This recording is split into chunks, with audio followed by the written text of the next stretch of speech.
ہم نے ان لوگوں کے لیے تورات میں یہ حکم لکھ دیا تھا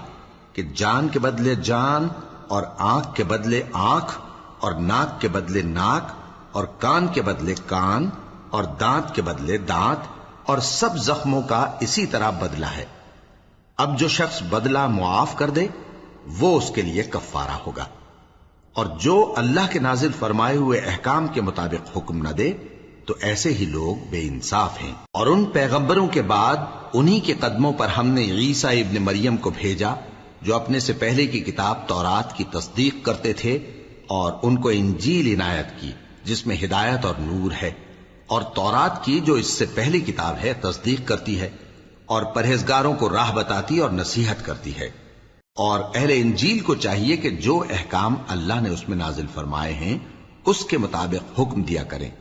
اور جو اللہ کے نازل کیے ہوئے احکام کے مطابق حکم نہ دے گا تو ایسے لوگ نافرمان ہیں۔